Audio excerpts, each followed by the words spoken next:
Hey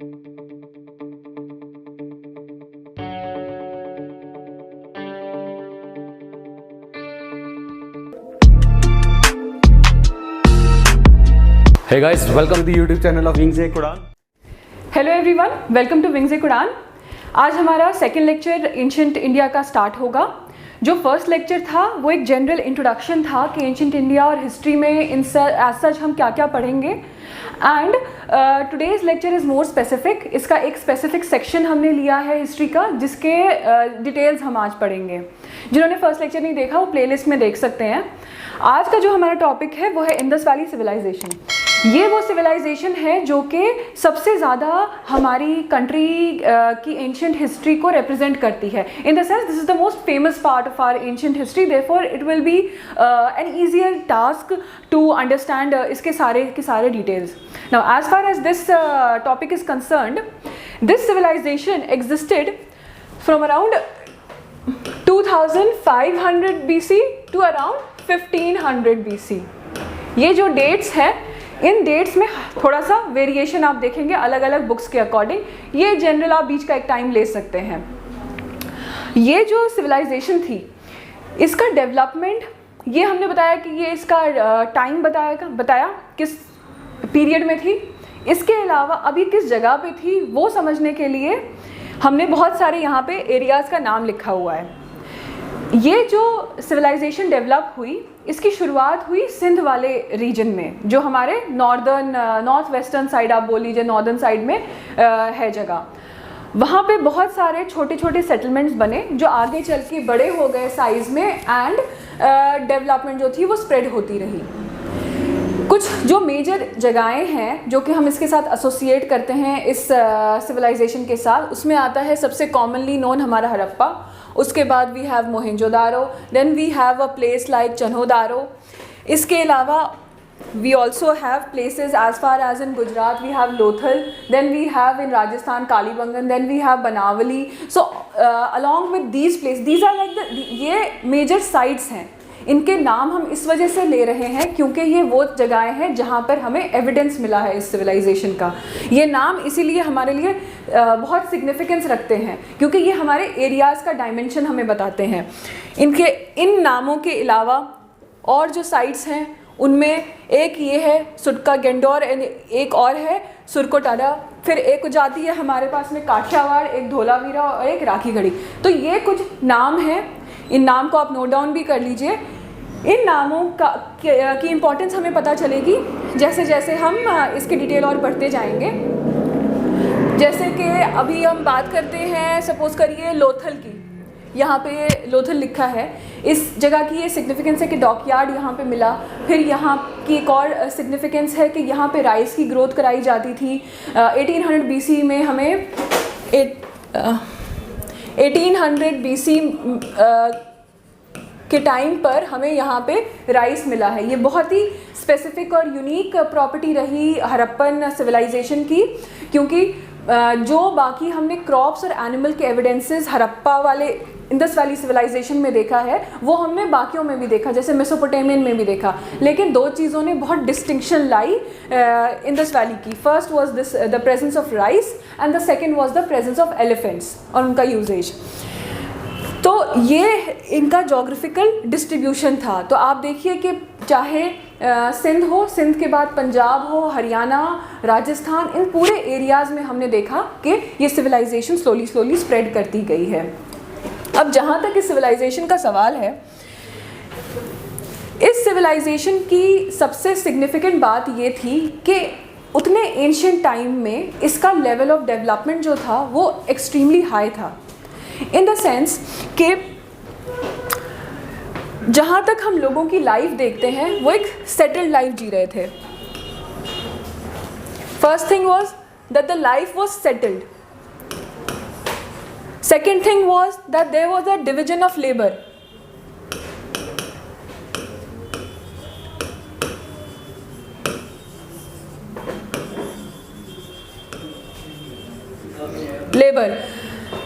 इसका मतलब क्या हुआ कि लोग एक जगह पे रह रहे थे, साथ ही साथ लोगों के बीच में जो काम था वो डिवाइड हो चुका था। दैट मीन्स लोग एक्सपर्टीज़ हासिल कर रहे थे, दैट मीन्स लोग न्यूअर थिंग्स को डेवलप कर पा रहे थे, टेक्नोलॉजिकली स्पेसिफिक फील्ड पे कंसंट्रेट करके उस स्पेसिफिक फील्ड को डेवलप कर पा रहे थे। दैट मीन्स जैसे कि कोई गोल्डस्मिथ बन गया था, कोई जो था वो स्पेसिफिकली सिर्फ एग्रीकल्चर कर रहा था, दूसरों को एग्रीकल्चर प्रोवाइड कर रहा था, एग्रीकल्चर प्रोडक्ट्स प्रोवाइड कर रहा था, कोई पॉटर बन गया था, कोई ऐसा था जो कि सिर्फ बीड्स बनाता था। तो इस तरह का डिवीजन हो चुका था सोसाइटी में, जिसकी वजह से स्पेशलाइजेशन आ गई थी।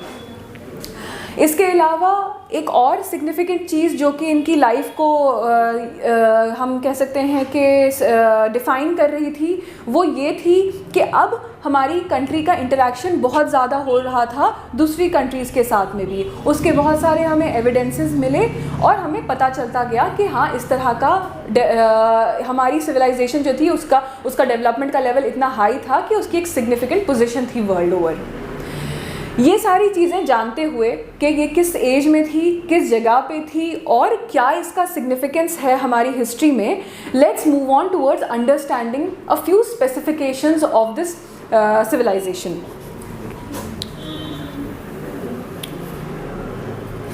द फर्स्ट थिंग जो हमें समझनी चाहिए वो ये है कि इस सिविलाइजेशन का एक्सटेंट काफ़ी ज़्यादा था, इन द सेंस कि हम देखते हैं कि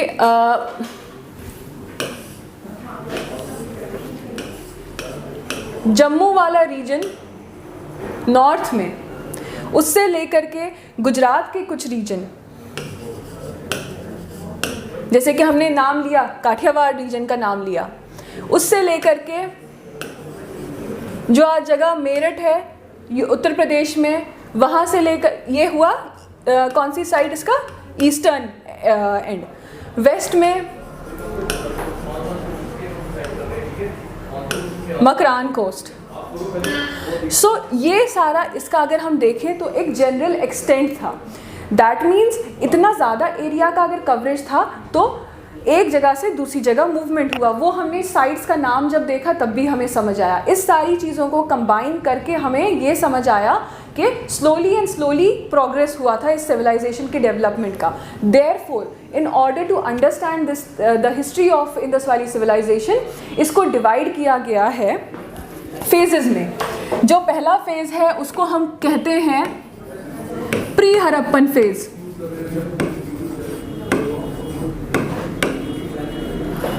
उसके बाद हमारे पास आ जाता है जो अर्ली फेज था,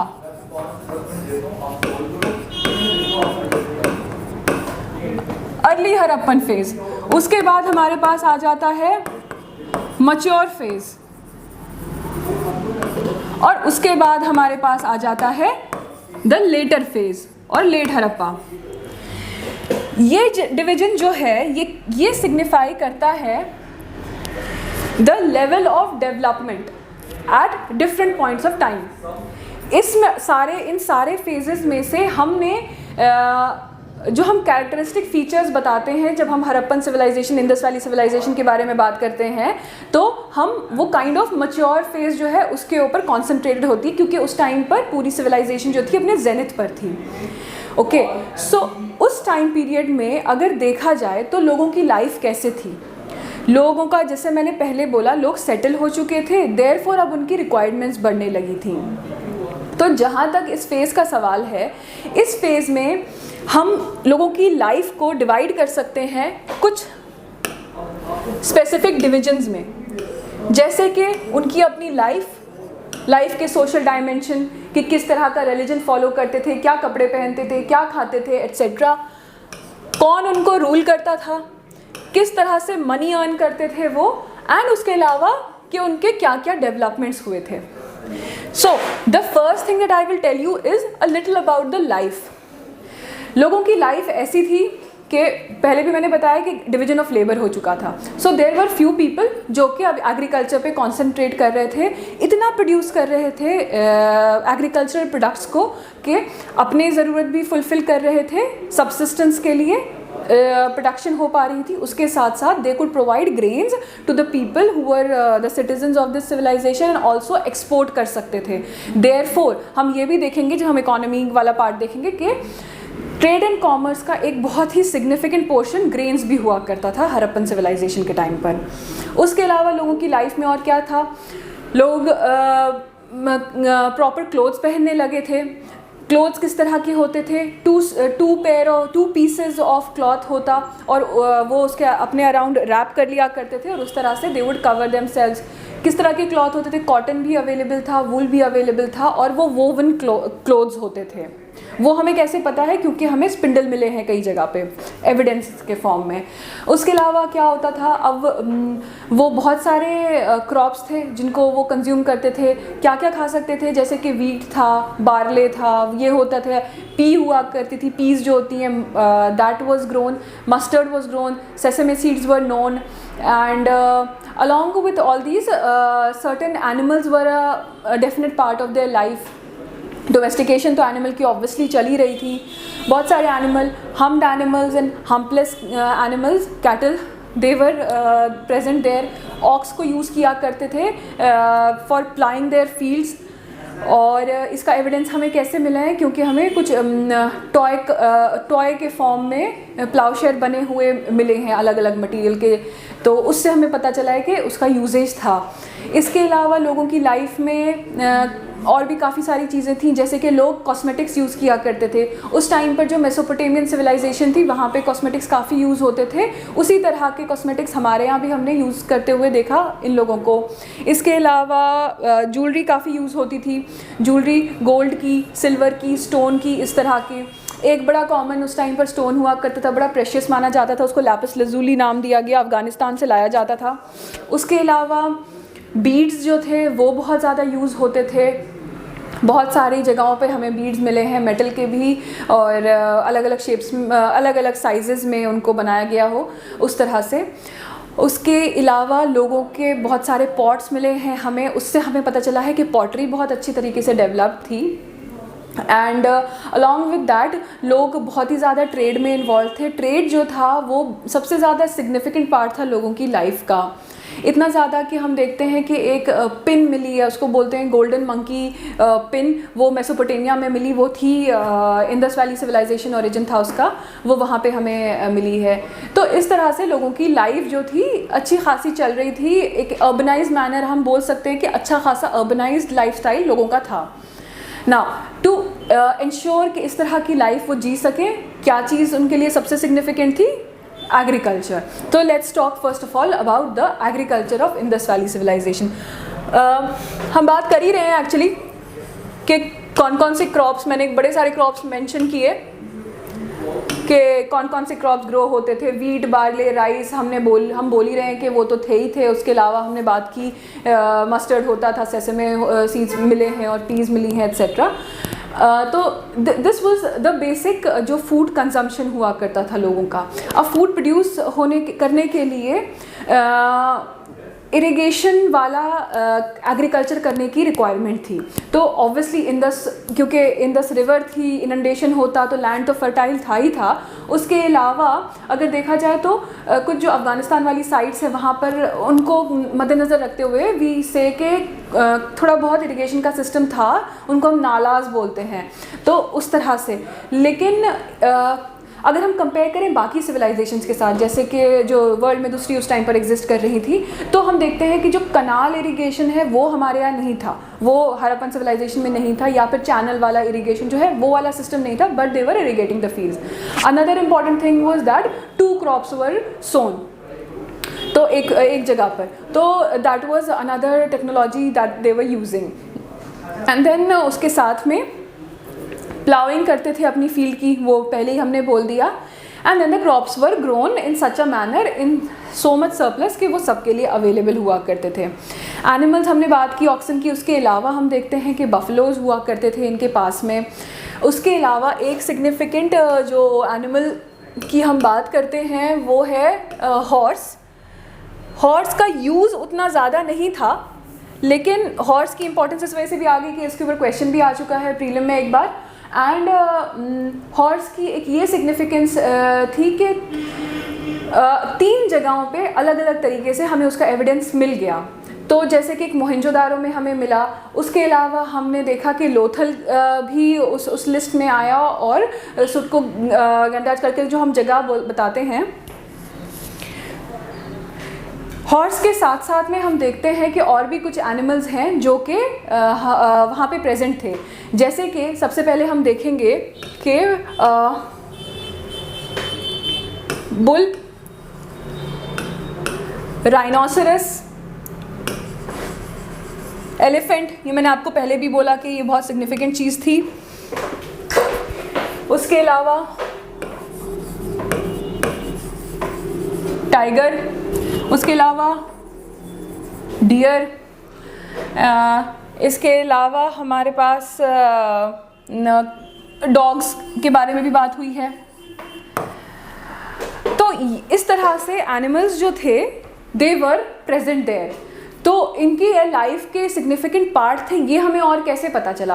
क्योंकि हमें कुछ सील्स मिली, जिन सील्स के ऊपर कहीं पर एनिमल और ट्रीज़ का स्ट्रक्चर बना हुआ था, तो हमें पता चल गया कि ठीक है, these were significant for them. सबसे ज़्यादा इम्पॉर्टेंस हमें इस वजह से पता चली क्योंकि हमें एक पशुपति महादेव करके एक सील मिली। तो वो जो था वो उसको हमने कनेक्ट किया रिलीजन के साथ लोगों के। उसमें एक 3 हेड के डेटी का स्ट्रक्चर बना हुआ है, वो बैठे हैं और उनके एक तरफ में 2 एनिमल, दूसरी तरफ में 2 एनिमल्स, और उनके फुट के पास में 2 एनिमल्स हैं। अब कौन से हैं? फुट के पास में 2 डियर हैं और ऊपर जो वो 4 एनिमल्स हैं वो आपके आते हैं bull, rhino, elephant and tiger. तो ये हमारे पास क्लियर एविडेंस आ गया। हॉर्सेस का एविडेंस भी हमें मिला है, जैसे कि हमें लोथल में टेराकोटा का हॉर्स बना हुआ मिला है, हमें मोहनजोदारो में भी हम एविडेंस मिला है। तो इन सब चीज़ों से ये हमें पता चला है कि हॉर्स वॉज देयर, एंड इसी के बेसिस के ऊपर क्वेश्चन वॉज आस्क्ड। सो ये इनके क्रॉप्स थे, ये इनके एनिमल्स थे, और इस तरह का बेसिक सा इनका लाइफस्टाइल था। उसके बाद आ जाता है कि अगर इतना कुछ वहाँ पर हो रहा था तो दैट मीन्स देयर, और इतना ज़्यादा एक्सटेंट था इस सिविलाइजेशन का, that means there must have been certain authority जो कि इस सबको कंट्रोल भी कर रही होगी और एक स्ट्रीमलाइन करती होगी इन सारी एक्टिविटीज़ को। तो उसके लिए नॉर्मली हम क्या अज्यूम करेंगे, कोई एक सेंट्रल अथॉरिटी में एक किंग होता, मगर यहाँ की स्पेशलिटी ये है कि इस सिविलाइजेशन में हमें किंग की प्रेजेंस के बारे में नहीं पता चला है। So let's talk about the polity of this thing. तो इतने हंड्रेड्स ऑफ ईयर्स ये एक्सटेंड इसका रहा सिविलाइजेशन का, लेकिन हमें किंग वहाँ पे नहीं मिला। तो वहाँ पे रूल कौन कर रहे थे? उसके लिए हमें ये पता चला है कि there was a group of powerful people, ऐसा हम मानते हैं।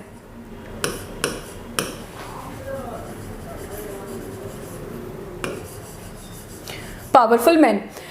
अब ये लोग कौन थे, इसके बारे में ये अंदाज़ा लगाया जाता है that probably these people were the merchants, क्योंकि इस पूरी सोसाइटी जो भी थी इंडस वैली की, वहाँ पे सबसे सिग्निफिकेंट ट्रेड एंड कॉमर्स था।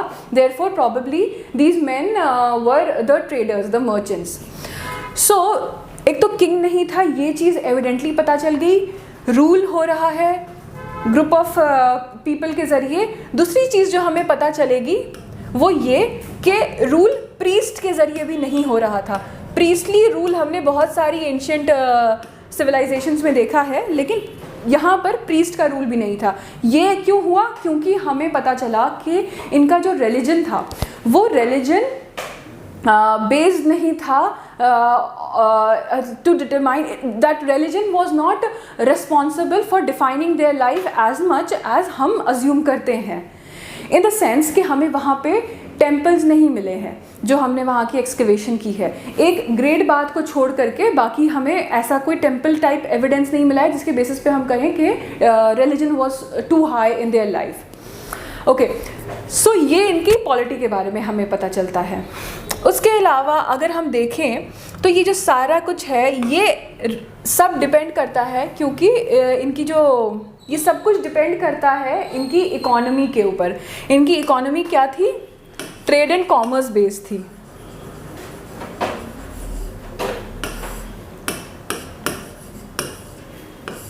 ट्रेड एंड कॉमर्स बेस्ड थी, तो एक्सपोर्ट किया करते थे ये बहुत कुछ।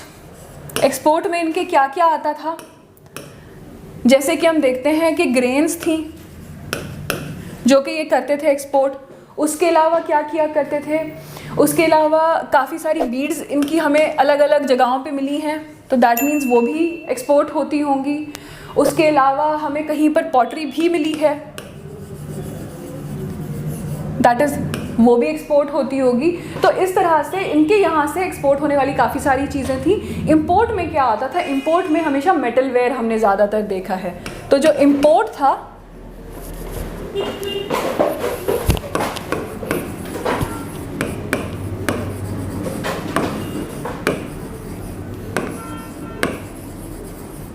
वो हमने ज़्यादातर मेटल वेयर देखा है अराउंड। सो ये इनका एक बेसिक सा सिस्टम था ट्रेड एंड कॉमर्स का। अब ट्रेड एंड कॉमर्स करने का मेथड क्या था, मेथड ये था कि ज़्यादातर जो ट्रेड होता था वो वाया सी करने की कोशिश करते थे ये। इससे हमें क्या पता चलता है कि कहीं ना कहीं कोई ना कोई ऐसी चीज़ होगी जिससे ये सी क्रॉस करते थे, therefore they were we know that they were making boats.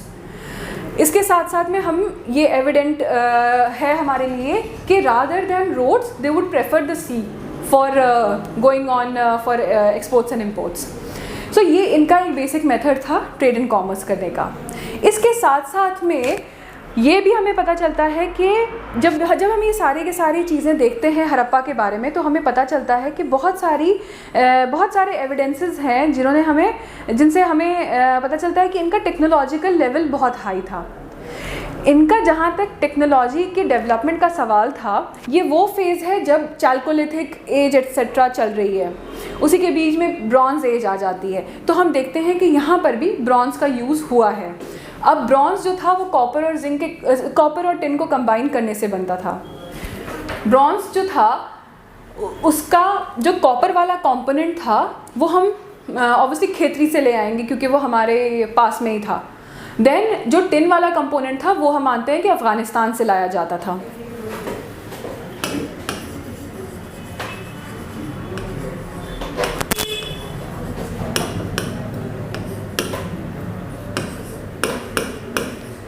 Copper plus tin, तो जो कॉपर वाला कंपोनेंट है वो हम खेतरी से ला रहे हैं, वो हम अफ़गानिस्तान से ला रहे हैं। उसके साथ साथ में इसको प्रोवाइड करने के लिए कॉपर हमें कहीं पर लिखा है कि बलूचिस्तान से भी लाया जाता था, और टिन के बारे में ये भी बोला गया है कि बस्तर से भी मिल जाता था हमें।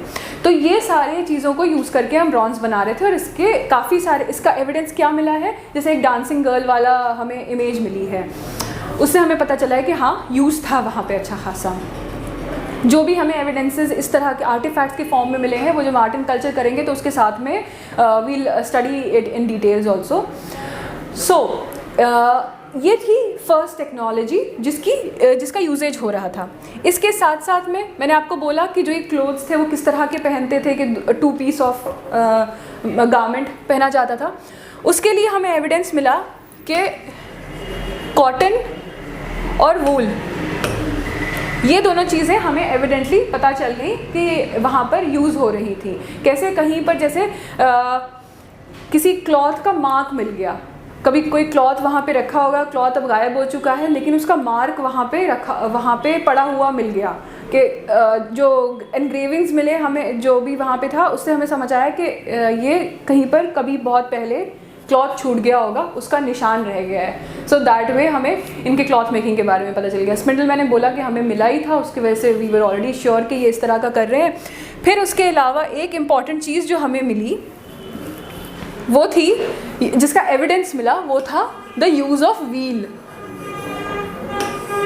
बिकॉज ऑफ दिस हम ये जानते हैं कि इनके पास बुलॉक कार्ट्स भी हुआ करते थे जो कि लैंड ट्रैवल के लिए ये यूज़ कर सकते थे। इसके साथ में हमें ये भी पता चला कि इनकी जो पॉटरी थी वो भी अच्छी खासी एडवांस्ड हुआ करती होगी, because obviously the wheel pottery was since the wheel was available therefore pottery was made on that also.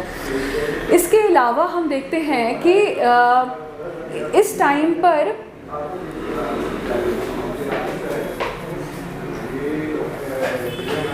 एक बहुत ही सिग्निफिकेंट डेवलपमेंट ये थी कि ब्रिक मेकिंग होती थी। बर्न्ड ब्रिक्स यूज़ किए जाते थे, दैट मीन्स एक प्रोफेशन मेजनरी भी एग्जिस्ट करता था। एंड ये बर्न्ड ब्रिक्स के ज़रिए इन्होंने अपना पूरा कंस्ट्रक्शन का सिस्टम एस्टैब्लिश किया हुआ था। जो मोहनजोदारो, हड़प्पा, ये जो इनकी लोकेशंस हैं, ये जो साइट्स हैं, इन्होंने हमें बहुत ही सिग्निफिकेंट एविडेंस दिया है कि एक बहुत ही हाई लेवल का आर्किटेक्चरल अचीवमेंट इन लोगों को मिल चुका था इन द फॉर्म ऑफ, वो एविडेंस क्या है? हमें पता चला कि इनकी टाउन प्लानिंग बहुत ज़बरदस्त थी।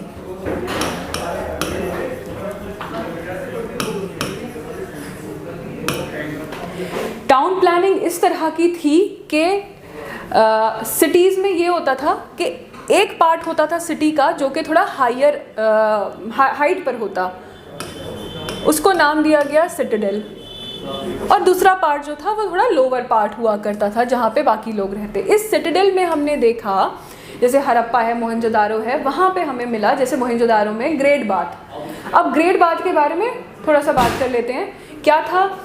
एक ऐसा स्ट्रक्चर था जहाँ पे रिचुअल बाथ हुआ करती थी। रिचुअल बेदिंग का मतलब क्या है कि जैसे कोई भी रिचुअल परफॉर्म होता होगा तो सारी कम्युनिटी आकर के रिचुअल बेदिंग, जैसे आज भी हम देखते हैं कि गंगा में रिचुअल बेदिंग होती है, तो ये जो था इसमें ऐसा मज्यूम करते हैं कि रिचुअल बेदिंग के लिए था।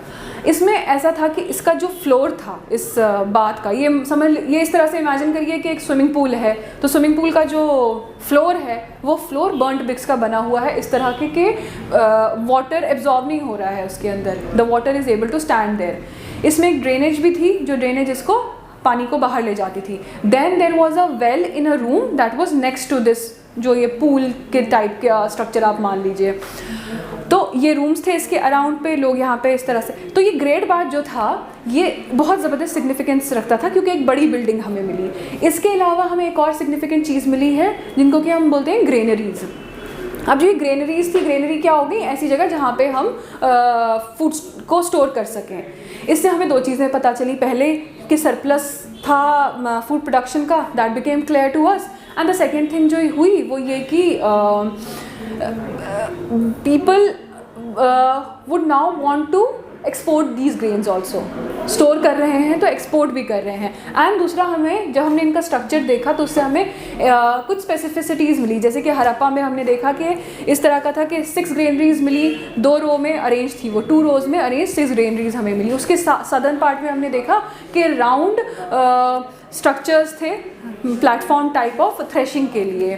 तो दैट मीन्स एग्रीकल्चरल प्रोडक्ट्स जो थे सिटीज़ में लाए जा रहे थे और इस तरह से उनको स्टोर किया जा रहा था।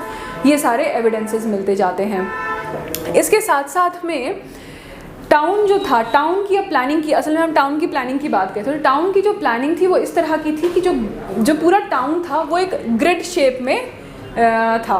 ग्रिड शेप में होने का मतलब क्या होता है? ग्रिड कैसे बनता है? ग्रिड का मतलब हुआ 90 डिग्री पे इंटरसेक्टिंग लाइंस, वो मिल करके ग्रिड बनाती हैं। तो जो इनका स्ट्रक्चर था वो ग्रिड शेप था। रोड्स जो थी कट कर रही थी एक दूसरे को 90 डिग्री के एंगल के ऊपर। इसमें से ये इतनी एडवांस तरीके से रोड्स बनी हुई थी और इतनी अच्छी तरीके से मेंटेन थी कि जो लॉन्गेस्ट रोड हमें मिली है वो 800 मीटर लॉन्ग है। इन सिटीज़ में क्लेanलीनेस और नीटनेस का बहुत ख्याल रखा जाता था। उसके लिए क्या था कि ड्रेनेज सिस्टम डेवलप किया गया था। जहाँ तक ड्रेनेज सिस्टम का सवाल है वो इनका सबसे बड़ा अचीवमेंट माना जाता है क्योंकि उतना ज़्यादा एडवांस ड्रेनेज सिस्टम हमें किसी और सिविलाइजेशन में नहीं मिला। इनफैक्ट उसके बाद भी लेटर टाइम्स में भी, इवन मॉडर्न टाइम्स में भी हम उस ड्रेनेज सिस्टम को बहुत ही एडवांस समझते हैं क्योंकि जितनी भी बिल्डिंग्स थी, इवन जो हाउस होल्ड थे, लोगों के जो घर थे, they were also connected to that जो पूरा ड्रेनेज का सिस्टम था। क्या होता था कि पूरी सिटी में ड्रेन्स बनी हुई थी, वो ड्रेन्स जो थी वो कवर्ड भी थी। उसके साथ साथ में मैन होल्स वर प्रेजेंट जिसके ज़रिए क्लीनिंग एक्सेट्रा में भी हेल्प हो जाए। एंड जितने भी घर थे they all were removing what ever garbage was coming from those houses. And वो जो रिमूवल था वो इस तरह से था कि घर की अपनी जो ड्रेन्स थी दे वर डायरेक्टली कनेक्टेड टू जो स्ट्रीट की ड्रेन्स थी, तो उसकी वजह से क्लीनलीनेस ओवरऑल इन जनरल काफ़ी अच्छे तरीके से मेंटेन हो पाती थी। अब ये था कि लोगों के जो घर थे वो कैसे थे। लोगों के अपने घर ऐसे थे कि बीच में एक कोर्टयार्ड था, फिर उसमें रूम्स थे, स्टेयर्स थी, ऊपर का फ्लोर भी था। सिस्टम कुछ इस तरह का था कि नीचे वाले फ्लोर पे विंडोज़ नहीं देखी गई हैं और जैसे मैंने बताया जो अच्छा, हर घर में ये भी था कि वॉशरूम था और जो ड्रेनेज थी जैसे मैंने बताया वो कनेक्टेड थी बाहर, जो मेन ड्रेनेज थी उसके साथ में। तो ये इनकी जनरल लाइफ चल रही थी।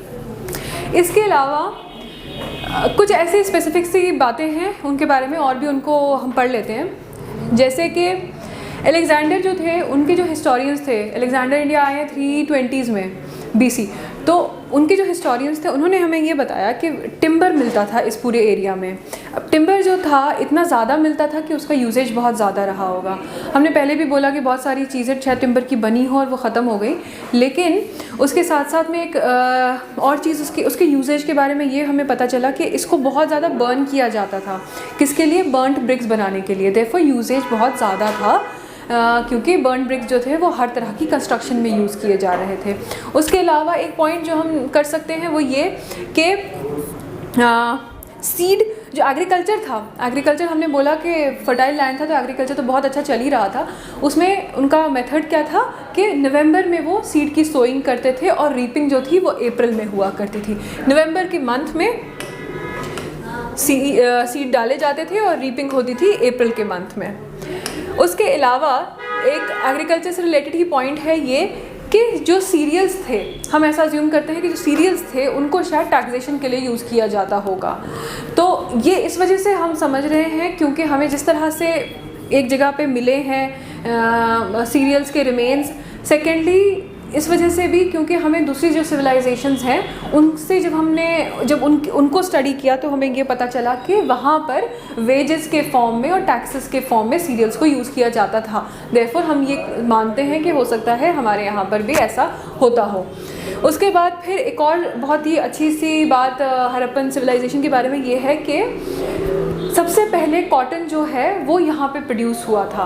उसके वजह से कॉटन का मेन प्रोड्यूसर माना जाता रहा इंडिया को। इनफैक्ट पास्ट में क्या, अभी भी India is one of the major nations जो ये प्रोड्यूस कर रहा है। तो इसकी वजह से एक बड़ी अच्छी सी चीज़ ये है कि जो ग्रीस के लोग थे उन लोगों ने यूज़ करना शुरू किया वर्ड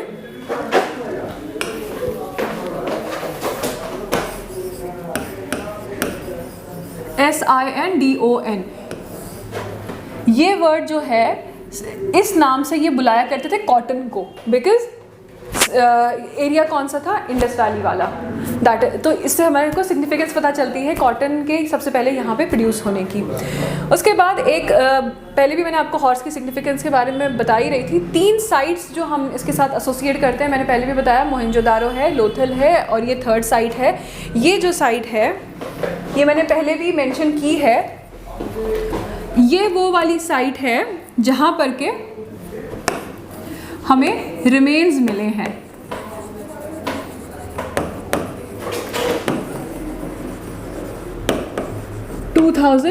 BC से।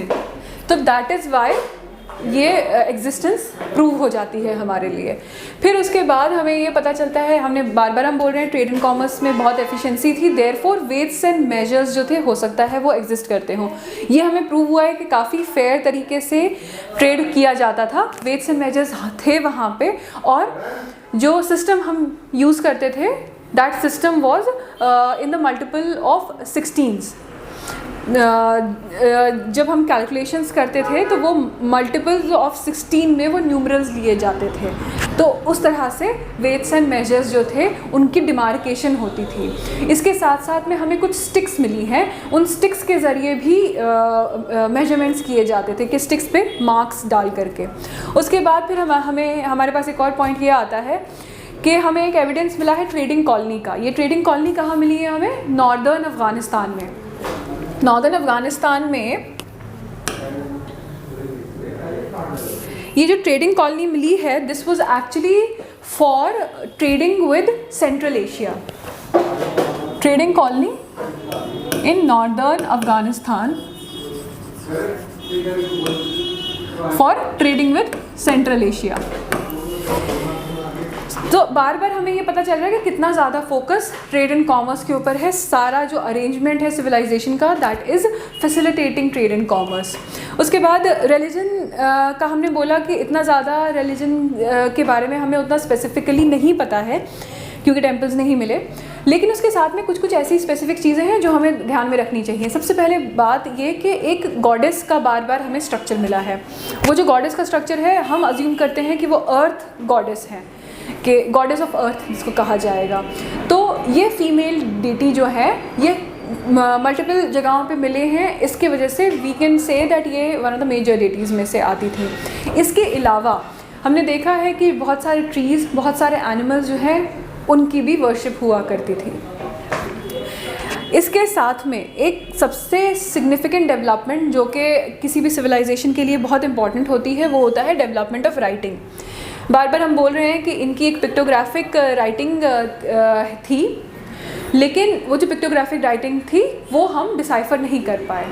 अब सिंस हम डिसाइफर नहीं कर पाए तो काफ़ी सारी इन्फॉर्मेशन इंडस वैली के बारे में आज भी हमारे पास अवेलेबल नहीं है, लेकिन कुछ कुछ स्पेसिफिक चीज़ें हमने निकाल ली हैं। जैसे कि हमारे पास 4000 से ज़्यादा एविडेंसेस इसके मिल जाते हैं। इन जनरल हम कहते हैं कि राइट टू लेफ़्ट ये लिखी जाती थी। फिर एक और चीज़, ये हमें कैसे पता चला राइट टू लेफ़्ट लिखी जाती, क्योंकि हमने कई जगहों पे जहाँ पे इंस्क्रिप्शंस देखे वहाँ हमने ये देखा कि टूवर्ड्स द लेफ़्ट जम्बलिंग हो जाती है लेटर्स की, जो भी उनके सिंबल्स थे। जम्बलिंग का मतलब क्या है कि स्पेस ख़त्म होने लगा तो आपने छोटा छोटा करके लिख दिया। So that is why we हम बोल सकते हैं कि like we are able to conclude के राइट टू लेफ़्ट हम चलते थे।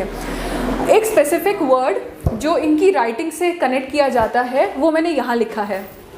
इसको बोलते हैं बोस्ट्रोफेडोनिक राइटिंग। क्या? BOUSTROPHEDONIC।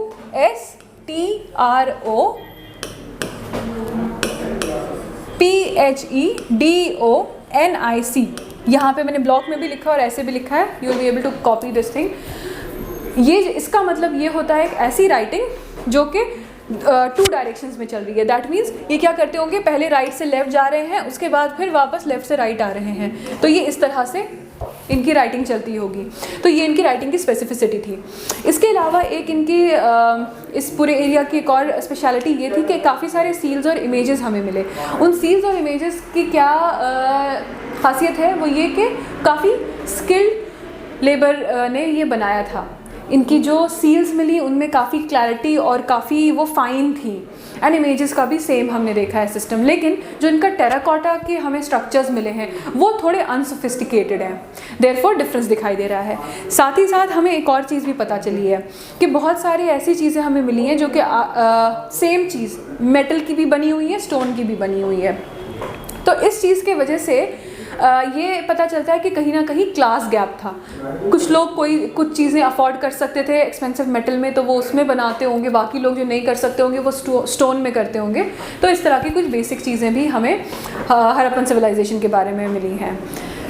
इन सब के साथ में एक जो बहुत ही ज़्यादा कंट्रोवर्सी तो नहीं बोल सकते, लेकिन एक डिबेटेबल सा जो एक टॉपिक है इस सिविलाइजेशन के रिलेशन में, वो ये है कि इसका डिक्लाइन कैसे हुआ। तो जहाँ तक इसके डिक्लाइन का सवाल है, हम देखते हैं कि हमने बात की फेजेस की, हमने बोला कि ये जो फीचर्स हैं ये ज़्यादातर मैच्योर फेज से रिलेट कर सकते हैं हमने देखा। लेकिन इसके बाद क्या देखा गया कि इतना जेनिथ होने के बावजूद, इतना अर्बन डेवलपमेंट होने के बावजूद, बाद का जो हमें टाइम दिखा है हमारी एंशिएंट हिस्ट्री में वो ये है जिसमें बहुत सारी कमियां होती थी। जैसे कि बाद की जो लेटर वाले हैं एक्सकवेशन, उसमें हमें गार्बेज के डंप्स मिले हैं। हमें दिखा है कि रोड्स जो थी वो उस तरह से नहीं थी ग्रिड पैटर्न में, हैफेज़र्ड डेवलपमेंट होती हमें दिखी है। तो ये सब कैसे हुआ? दैट मीन्स कहीं ना कहीं ये जो लर्निंग्स थी, ये जो टेक्नोलॉजिकल डेवलपमेंट थे, ये फेड आउट हो गए। अब उसके रीज़न्स क्या क्या हो सकते हैं? जो सबसे कॉमन रीज़न एक तरह से लिया जाता है,